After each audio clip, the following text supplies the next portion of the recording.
Hello everyone, and welcome to our second episode of the Nine Realms, Age of Sigmar lore explained.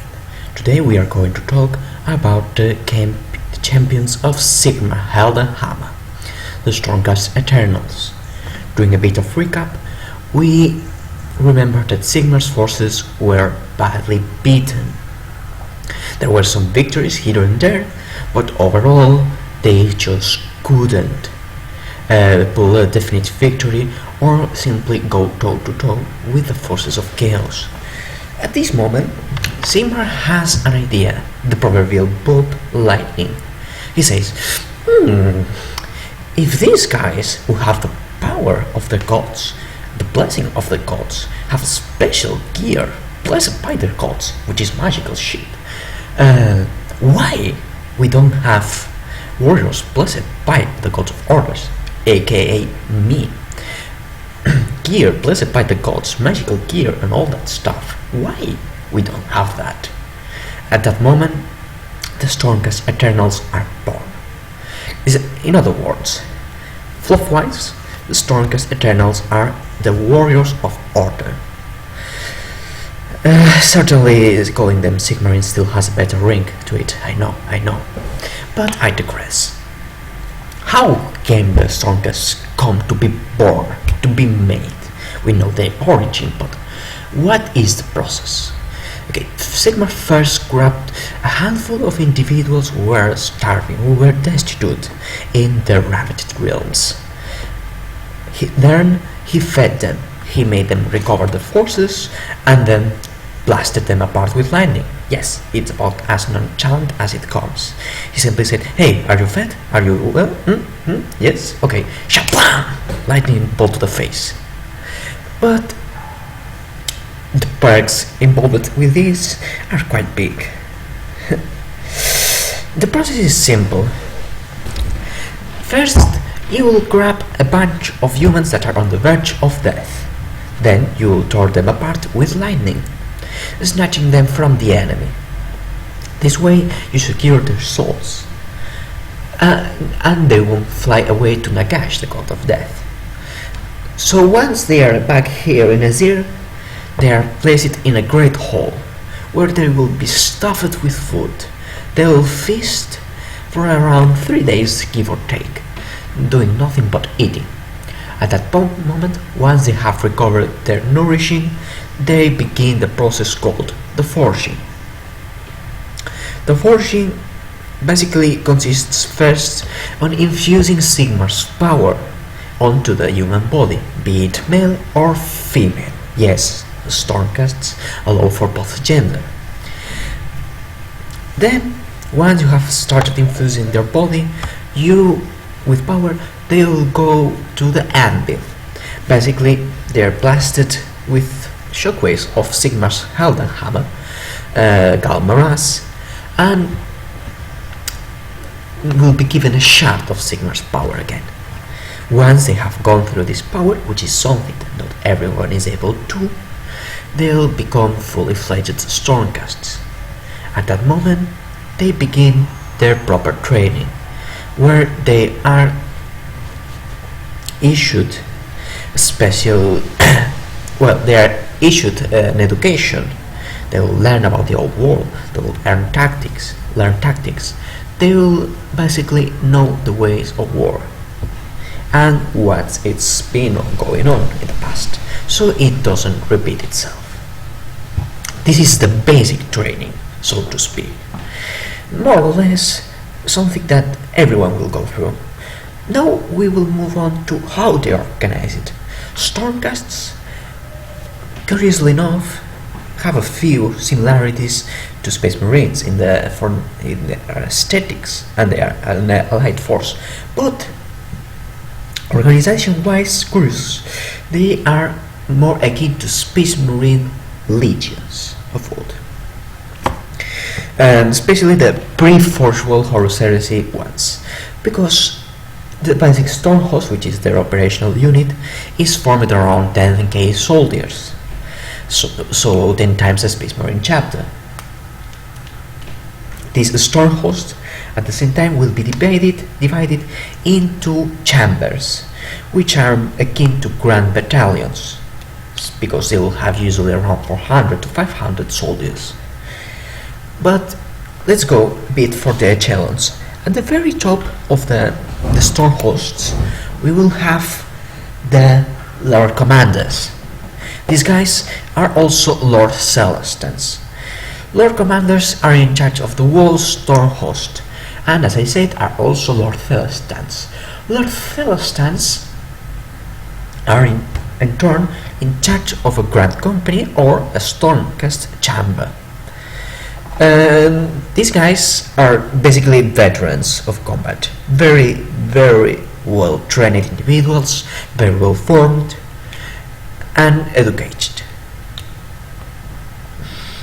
Yes, what I was saying, they are very akin to water chambers. Okay, then we go into the willy details. Yes, there's Lord Celestines in charge, but not all is warrior chambers. Warrior chambers are the backbone of the storm host, and they are in turn formed by platoons and squads. But as I said, storm warrior chambers are not the only one. There's other chambers like the Harbinger chamber, Desolator chamber, and the most famous of all, the Extremist chamber. I'll speak about on this later one at a later date, but let's focus on the overlay of the warrior chambers. As I say, they are the mainstay force of the storm hosts. Warrior chambers are led by Lord Relictors, who may or may not be the Lord Commander of the storm host. So in other words, Lord Commander is also the first captain of the storm host. And for example, Vandus Hammerhand is the Lord Commander of the Hammers of Sigmar. He's the one in charge of the whole storm host, but he's also in charge of a specific warrior chamber. More to that later. Then a chamber will have a command force, which will consist of several knights and lesser lord beneath the Lord Celestine. Chief amongst them will be the Lord Relictor and the Lord Castellan. Lord Relictors are the apothecaries. They ensure that the souls are in place, that they don't go astray and are stolen by Nagash. Furthermore, they also heal their companions and improve their defensive capabilities. Lord Castellans are keeping on with the analogies, the equivalents of the chaplains. They ensure that the friends stay pure and defended from the forces of chaos. But they are effective chaplains. I mean, they don't have people going to chaos, because instead of going through jackets asking questions and keeping tabs on your brethren, you just simply give a Stormcast a lantern-shaped fire hose that will cleanse people from the corruption of chaos with the purifying light of Azir. There's other lords like the Lord Veritan, and there's the knights like the Heraldor, the Vexillor, and the Aziros. Veritans keep on with the chaplain shtick, but in this case they fight off against magic. So maybe rather than chaplains, it's better to say they are anti-librarians. Knights Aziros are, Knight Venators are the hunters, the snipers, so to speak. The Auxiliars are the standard bearers, and Knights Knight Heraldor, yes, are the musicians. Then we go to the platoons, called conclaves. We have three types of platoons. First, there's the Angelus conclaves, which are agrupations of squads of prosecutors called regimes. Prosecutors are the fast attack and vanguard of the storm host. They carry wings and are equipped with hammers and javelins, which can be thrown. That means that they are harassers and skirmishers by its very nature, not It doesn't translate perfectly into the tabletop, but more or less the role is as such. Then we have the Retributor conclaves, the Paladin conclaves, which are formed by Retributors, Desolators. Desolators are the Dracothian word. Sorry, the Retributors and other types of Paladins, which are the elite force, the scalper that is designed to tackle with specific threats and provide heavy-duty support. Meanwhile, the core of the Stormhost will be the Liberator and Judicator retinues. Judicators are the ranged support, archers and crossbowmen. And Liberators are the main fodder, the main battle line, which generally fight using either shield walls if they are equipped with shields, or in more loose formations if they are given paired weapons. This is more or less the basic overview of their main unit, the Warrior Chamber. The numbers fluctuate between combat units, but the average is around 300-400 soldiers. With the Judicators and Liberators making easily 3/4 to 7/8 of the combat force. Then we move on to the other chambers. These are meant to act as support for the Stormcast warrior chambers.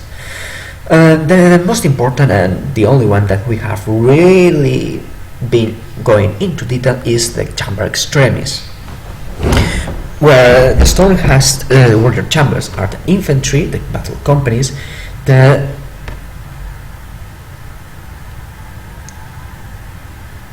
chamber extremis is the heavy support, the armory.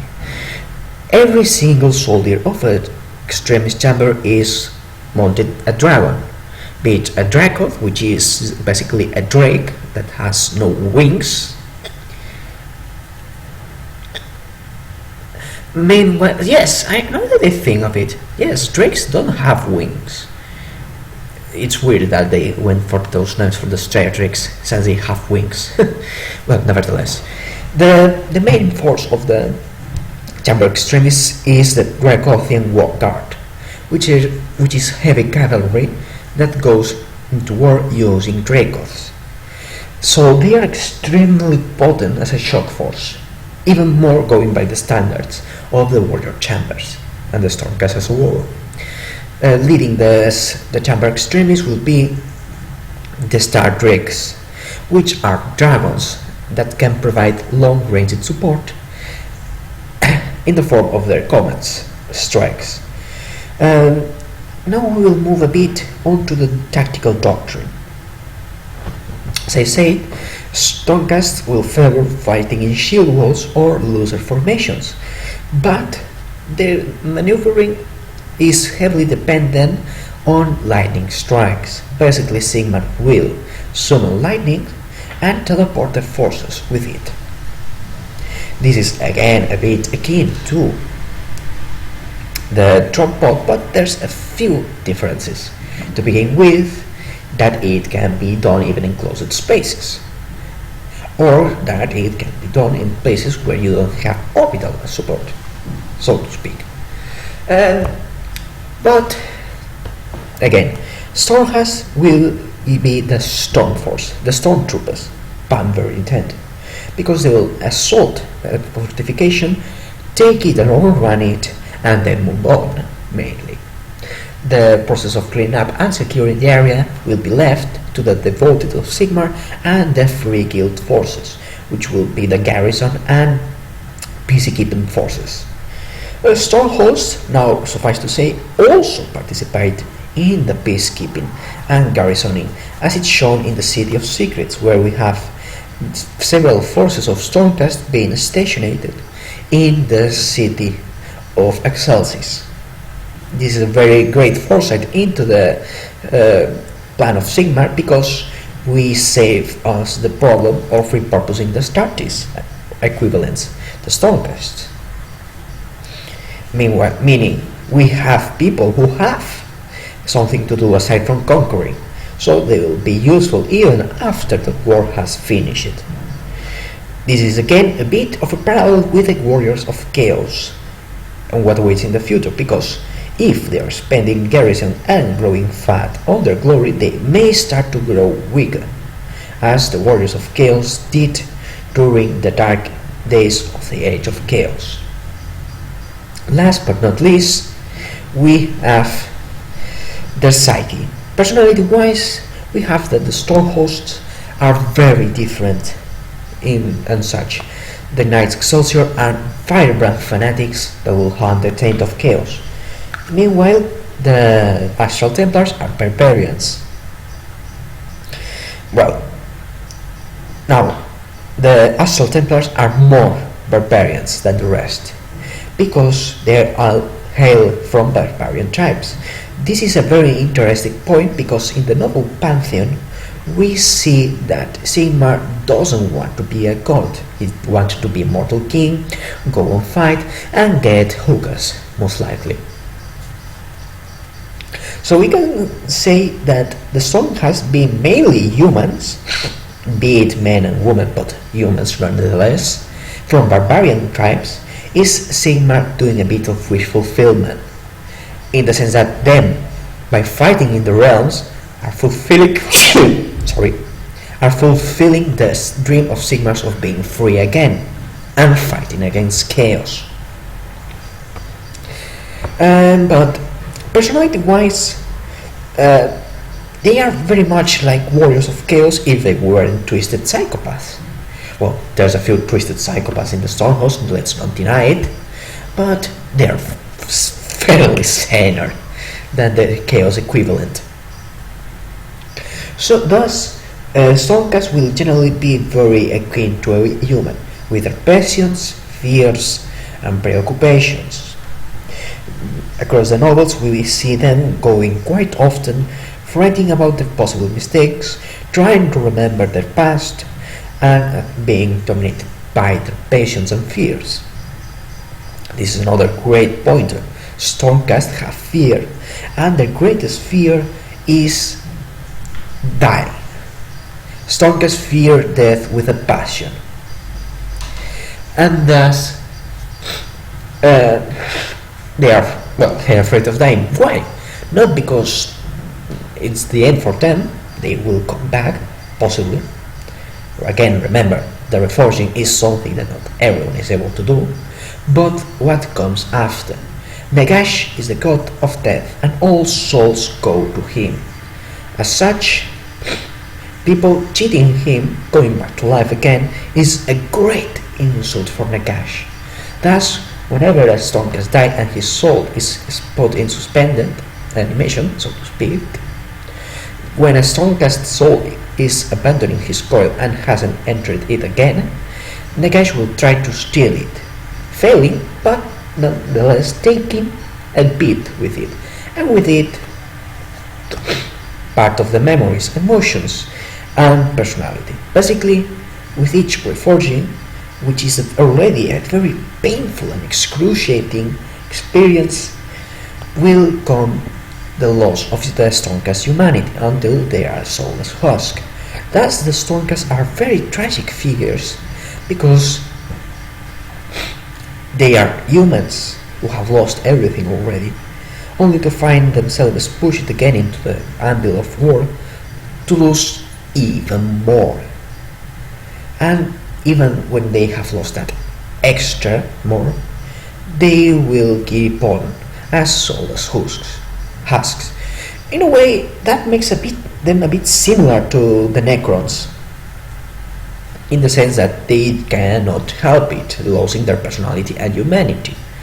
Now, there's some ways to revert it, but they are very far and in between. So, once you lose a part of your being, most likely you won't get it back. Now, this is something that really terrifies the Stormcast, as I said, because they greatly value these memories.